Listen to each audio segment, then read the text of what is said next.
इस वीडियो पर क्लिक करने के लिए आपका जो डिसीजन है वो 100% सही रहा है। आपको पता चल जाएगा, इस वीडियो को पूरा देखने पर आपको आइडिया लग जाएगा किस टाइप का पेपर आएगा और पेपर में क्या क्या क्वेश्चंस आने वाले हैं। तो बोर्ड का जो पेपर आ रहा है आपका, इसमें मॉडल पेपर हम लोगों ने यहाँ पर दिखाया है। उस पेपर के अंदर जो जो क्वेश्चंस हैं वो आप लोग एक बार देख लेंगे तो आपको आइडिया लग जाएगा और आपके एग्ज़ाम में भी आपको हेल्प मिलेगी। तो यहाँ पर आपको कुछ जनरल इंस्ट्रक्शंस दिए हुए हैं, वो आप लोगों ने सबने पढ़ रखे होंगे। मैं इसको रिपीट करके टाइम वेस्ट नहीं करना चाहूँगा। आप लोग सिर्फ क्वेश्चन आंसर्स पर फोकस कीजिए, क्वेश्चन आंसर्स देख लीजिए ताकि आप लोगों को एक ब्रीफ आइडिया लग जाएगा। इंग्लिश मीडियम वाले जितने भी बच्चे हैं उन सब के लिए जो ज्योग्राफी का जो पेपर है वो यहाँ पर मैं आप लोगों को रिप्रेजेंट कर रहा हूँ। उसको आप लोग अच्छे से एक बार उतार लीजिए अपने नोटबुक में और इसको सॉल्व कर लीजिए। तो पहला क्वेश्चन यहाँ पर रहेगा मल्टीपल चॉइस क्वेश्चन में, gender geography has interface with the which following sister discipline of the social science. तो इनमें से कौन सा सही जवाब है आप लोगों को लगाना है। आप कमेंट में भी हमें कमेंट बॉक्स में बता सकते हैं। साथ ही दूसरा क्वेश्चन यहाँ पर आपके पास में दिया हुआ है, if the portion of main and marginal workers will decline in India what would be the effects. तो इसके इफ़ेक्ट्स क्या क्या होंगे, इसका ये आपको इसमें से ऑप्शन सही जवाब बताना है। In Himalayan region which of the following tribes are linked with the activity of transhumance. तो इसका भी आपको सही जवाब बताना है। फिर उसके बाद में in which of the following types of the economics are the factors of the production on individually. तो इस टाइप के क्वेश्चंस आपके आ सकता है ये। फिर उसके बाद में Addis Ababa is the capital of the African country. तो कौन सी कैपिटल है, एडिस अबाबा जो है, ठीक है। नेक्स्ट है, इन 2011 census has divided the working population of India into how many categories. कितनी कैटेगरीज में उसको विभाजित किया गया है, इसमें से आपको सही जवाब बताना है। फिर नेक्स्ट आपका है, which of the following urban agglomeration is the largest agglomeration. Greatest Mumbai, Delhi, Chennai और बेंगलुरु।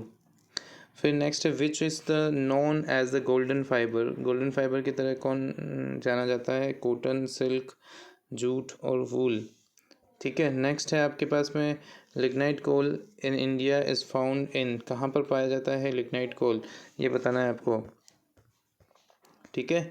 नेक्स्ट है, radio and television assists the dissemination of news, photographs and phone calls to large audience throughout the world and are thus classified as dash। कौन C media है ये, वो बताना है आपको, है ना। नेक्स्ट है, land use in the region to a large extent in influence by the nature of dash activity carried out in the region। कौन से रीजन में एक्टिविटी कैरिड आउट की गई। The sector use most of the surfaces and the ground water in India. कौन सा sector जो है वो ज़्यादा से ज़्यादा surface and ground water use में लेता है। फिर नेक्स्ट है, in India constitute only 2% of the total road length but carry about the 40% of the total road traffic। तो कहाँ पर है ना, ये बताना है आपको। फिर नेक्स्ट है, what is गिरमिट एक्ट। फिर अगला है, in which high latitude zone gathering activity is plasticized in the world। Next है इसके, how industries maximises profit explain. कैसे इंडस्ट्री मैक्सिमाइज करती है प्रॉफिट, एक्सप्लेन करना है इसको। Why are all modes of transportation refer to the communications line. क्यों सारे मोड जो है ट्रांसपोर्टेशन के रेफर किया जाते हैं कम्युनिकेशन लाइंस के साथ में।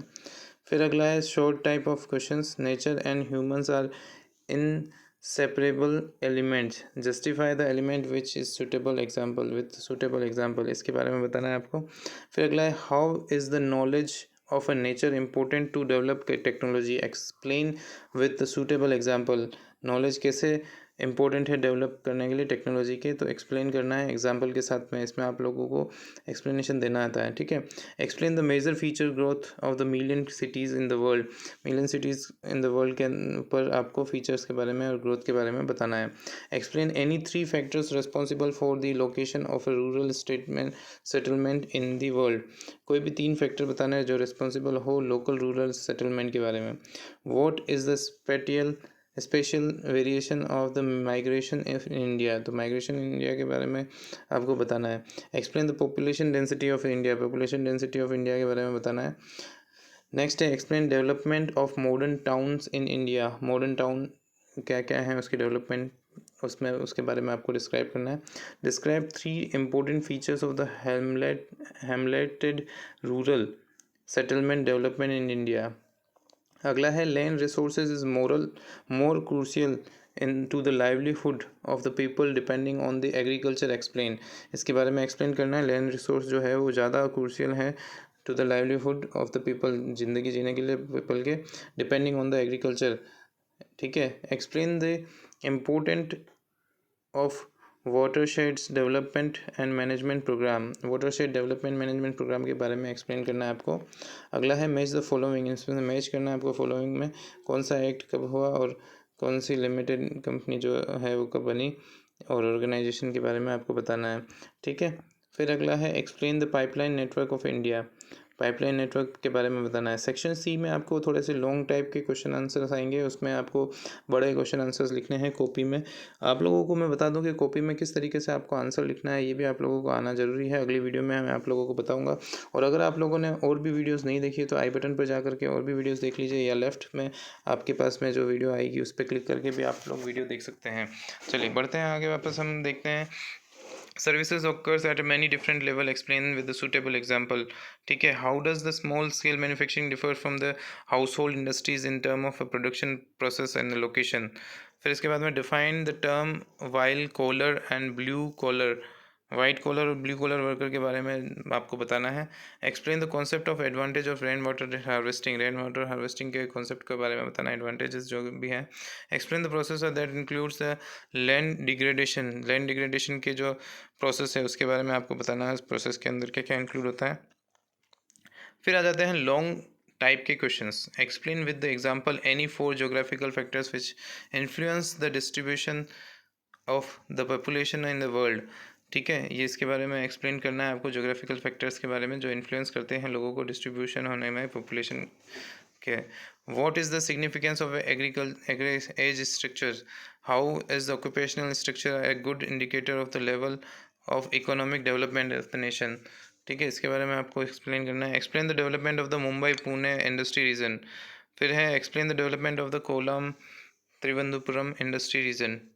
तो ये इंडस्ट्री रीजन के ऊपर क्वेश्चन बने हुए हैं। फिर 2 क्वेश्चन जो है ऐसे जो आपके ये मैप के ऊपर हैं, तो 21 and 24 related to map work carrying 2 marks each. ठीक है। इसमें यहाँ पर दे रखा है, देखो, marks the location of the following and the given outline map of the world. आप मैप का आउटलाइन दिया हुआ है यहाँ पर उस वर्ल्ड के, उसके ऊपर आपको ये मार्क करना है। Area of Mediterranean agriculture in the south America. फिर टोक्यो मार्क करना है, फिर रोहर रीजन मार्क करना है, फिर स्यूज़ कैनाल मार्क करना है। तो इनके बारे में आपको बताना है कि कहाँ पर स्थित है। ठीक है। फिर अगला क्वेश्चन है यहाँ पर, आप देखिए, on the given outline map of the India mark the location of the following iron and steel plants. Bhilai, Durgapur, Jamshedpur और राउरकेला, इनके बारे में आपको मार्किंग करनी है कहाँ पर हैं ये स्थित। तो ये आयरन प्लांट के बारे में बताना है आपको। तो ये था आपका भूगोल का पेपर। इसी तरीके से आप लोगों को अगर हिंदी वाला पेपर चाहिए तो हिंदी वाले पेपर के लिए भी आप लोग हमें कमेंट कर दें, तो हिंदी का पेपर भी हम लोग आपको प्रोवाइड कर देंगे। साथ ही साथ मैं आप लोगों को बता दूं कि क्वेश्चन आंसर जब भी आप लोग सॉल्व करें तो उसको सोल्व करने का तरीका क्या है कि देखो, जैसे आपके पास में ये कॉपी आपकी आई है ना, इस कॉपी को आप एक बार तो सबसे पहले तो ऊपर एक लाइन खींचिए, यहाँ पर सीरियल नंबर लिखिए और यहाँ पर आपको आंसर लिखना होता है ना। और आंसर के अंदर यहाँ पर जैसे सीरियल नंबर पहले पे जो आंसर लिखना है वो आप लोग यहाँ पर लिखिए। साथ ही साथ में आप लोग ब्लैक पेन का इस्तेमाल कीजिए और ब्लू पेन का इस्तेमाल कीजिए ना। ब्लैक पेन को आप लोग हेडिंग के लिए इस्तेमाल कर सकते हैं, इसमें कोई दिक्कत नहीं है। कि बहुत सी बार कहते हैं इंक चेंज होने से कोई दिक्कत आती है क्या सर, तो इंक चेंज होने से कोई दिक्कत नहीं आती है। आप लोग ब्लैक और ब्लू पेन का इस्तेमाल कर सकते हैं, मार्क्स अच्छे आ सकते हैं। इससे आपको फ़ायदा ये होगा कि ब्लैक पेन से आप हेडिंग जब भी डालेंगे तो ब्लैक पेन से हेडिंग डालो और साथ साथ में फिर नीचे यहाँ पर जो कंटेंट है वो लिखो। ठीक है, कोलन लगा करके। तो इस तरीके से आपको रिप्रेजेंट करना पड़ेगा आंसर को, तभी जा करके आपके मार्क्स अच्छे आएंगे। थ्योरेटिकल पेपर में यही होता है, आप लोगों को इस टाइप से रिप्रेजेंट करना ही पड़ेगा। Thank you. विजिट अपनी तैयारी अगेन, अपनी तैयारी पर इसी तरीके से बने रहें। साथ ही आप लोगों को मैं बता दूं कि आप लोगों को अगर किसी भी प्रकार की कोई भी दिक्कत है तो आप लोग हमें कमेंट करके ज़रूर बताएं।